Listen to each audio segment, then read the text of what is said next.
Gandang araw! Ngayon, ang babasahin natin ay tungkol sa aking pamilya. Kwento ni Genaro R. Gojo Cruz, iginuhit ni Lyra Bueg Garcelano. Ako si Wally. Kasapi ako sa isang masayang pamilya. Kahit wala kaming malaking bahay at magagarang kasangkapan, ayos lang. Sabi ni tatay, ayos lang daw kahit maraming kulang. Basta sama-sama lang kami ni nanay, ate at bunso. Di na raw mahalaga ang kulang. Ang mahalaga ay kung anong meron. Hindi ko gaanong maintindihan ang sinabing ito ni tatay. Basta ang alam ko, simple ang buhay namin. Kapag wala akong pasok sa school, tumutulong ako kay nanay. Nag-aalaga ako kay bunso, naghuhugas ako ng pinggan, nagliligpit ako ng hinigaan, nagawalis ako ng bakuran, at gumagawa rin ako ng iba pang gawain sa bahay na kaya kong gawin. Mahal na mahal ko si nanay at tatay. Mahal ko rin si ate at syempre si bunso. Kaya nga nagsisipag ako sa aking pag-aaral. Gusto ko ako yung kanilang maipagmalaki. Lagi akong gumagawa ng aking takdang aralin. Gusto kong maging mataas ang aking mga marka. Isang araw, nagbigay si teacher ng gawaing bahay. Tungkol ito sa pamilya. Ganito ang nasa pisara ng aking kinopya. Takdang aralin. Humanap ng larawan ng iyong pamilya. Idikit ito sa notebook. 2. Pamamagitan ng ilang pangungusap, ilarawan ang bawat kasapi ng iyong pamilya. Pagdating ko sa aming bahay, agad kong hinanap ang photo album namin. Pinili ko ang pinakamagandang litrato ng aming buong pamilya. Natawa ako sa aking nakita. Isang larawan ng aming buong pamilya, kasama pa sa larawan sina lolo at lola. Kasama rin si Kuting na noon ay kaliit-liit pa. Espesyal ang gagawin kong gawaing bahay. Idinikit ko ang mga litrato sa aking notebook. Naisip kong hindi lang ilalarawan ang aking pamilya. Gagawa pa ako ng tula para sa bawat isa sa kanila.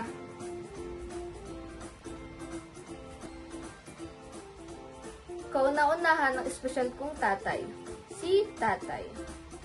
Sa tuwing darating si tatay sa hapon, mula maghapon pagtatrabaho, agad ko siyang sinasalubong at ako'y nagmamano. Maruming-marumi sa grasa ang kanyang kamiseta, litaw na ang malalaking ugat niya sa braso, at halatang pagod na pagod siya. Maglilinis siya ng katawan at magpapalit ng kamiseta. Naawa ako kay tatay kaya ayokong maging istorbo sa kanyang pamamahinga. Minsan may isang engkantada na biglang sumulpot sa aking panaginip. Inalok niya ako ng isang bagong tatay. Nag-opisina at nakakrubata pa. Hindi ko tinanggap ang tatay na iyon. Kailanman ay hindi ko ipagpapalit ang aking mahal na tatay sa panaginip at maging sa totoong buhay man. Kasunod ang idolo kong si nanay. Si nanay. Idolo ko si nanay. Mahusay siyang magluto, pantay-pantay. At magkakasing laki ang mga hiwa ng mga gulay. Simple nga po na ay nagiging pambihira dahil masarap magtimpla at magluto si nanay. At ganoon pa man karumi ang aming mga damit, kanyang napapaputi na kasing linis ng langit. Lukot man ang aming damit ay plansyadong maisusuot. Ang kanyang mga halamang gulay na tanim ay hindi naubusan ng bunga kaya may pansahog sa aming ulam at hindi na problema. Idolo ko si nanay. Nakatutulog ako ng mahimbing dahil sa mga kwento niyang parang oyayi sa aking pagtulog sa gabi. Narito naman ang para sa aking maganda at ubod ng sipag na ate. Si ate. Mabait si ate. Lagi siyang katulong ni nanay sa mga gawaing bahay at sa pag-aalaga ng aming mahal na bunso. Maganda si ate. Kayumanggi ang kanyang balat, mapaputi ang at pantay ang kanyang mga ngipin, at kapag siya'y ngumingiti, lumilitaw ang kanyang mga biloy sa magkabilang pisngi, tunay na nakabibilhani. Si ate ay maliit na guro para sa akin. Kapag mahirap ang aking gawaing bahay, tinutulungan niya ako. Sabi niya, ayos lang kung minsan nagkakamali. Dahil sa pagkakamali, matututo raw ako. Sa pasok sa school, si ate ang lagi kong kasabay. At kapag tumatawid kami sa kalsada, lagi niya akong inaakay. Idolo ko ang aking ate. Ang ate kong bukod sa maganda, ay ubod pa ng bait at sipag. Kasunod syempre ako. Ako si Kuya. Ako ang kuya ni Bunso. Kung araw na walang pasok sa eskwela, isinasama ako ni tatay sa pinagtatrabahuan niya. Tinutulungan niya akong matutuhan ng ilang gawain niya. Masipag daw ako, sabi nila. Kahit sa mga gawaing bahay ni nanay, tumutulong ako. Sabi ni nanay, hindi na uso ang gawain pang babae o gawain panlalaki. Kailangan lahat daw ng gawaing bahay ay matutuhan ko. Humahalili ako sa pag-aalaga kay Bunso.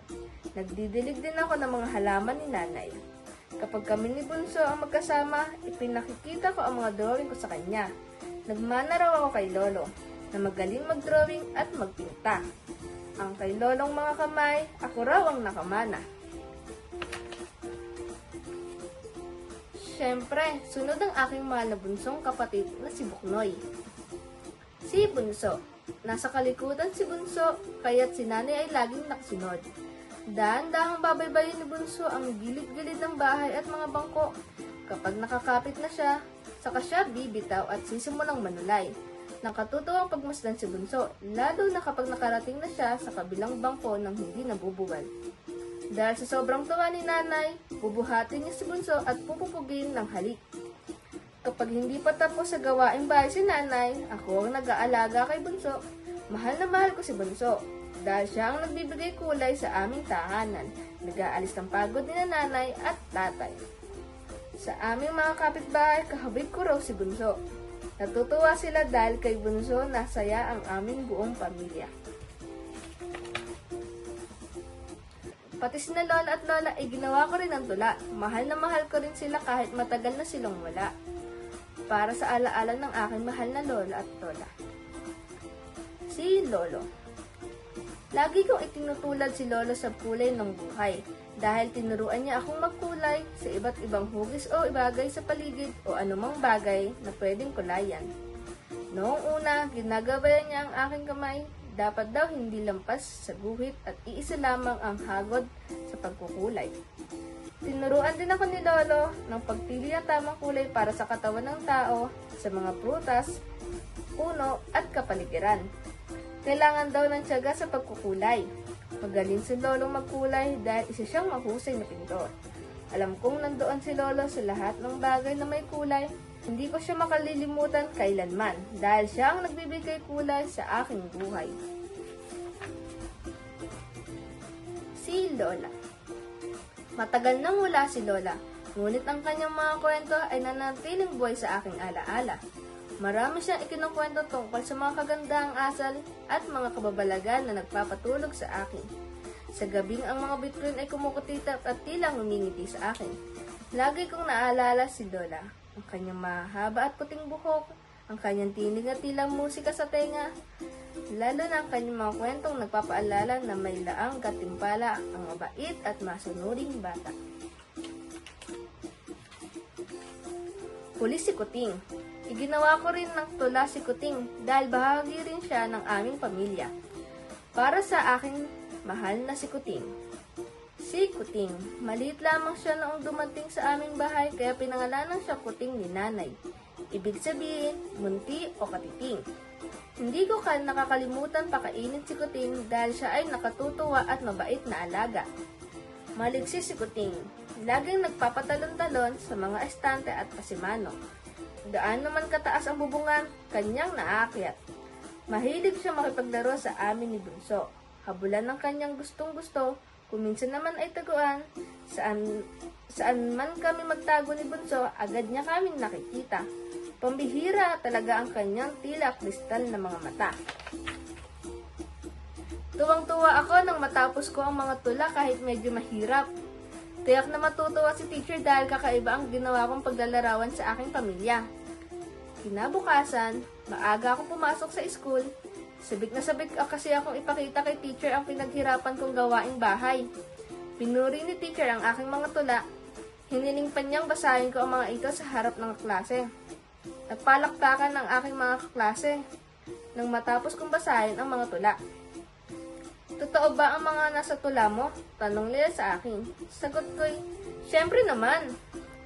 Sabi nila, isa raw akong makatang na magaling sumulat ng tula. Ipinabasa ko rin kina nanay at tatay ang aking mga tula. Tuwang-tuwa si nanay. Napabilib ko rin si ate. Binasa ng malakas ni tatay ang aking mga tula at pakumpas-kumpas pa siya na parang tumutula sa entablado.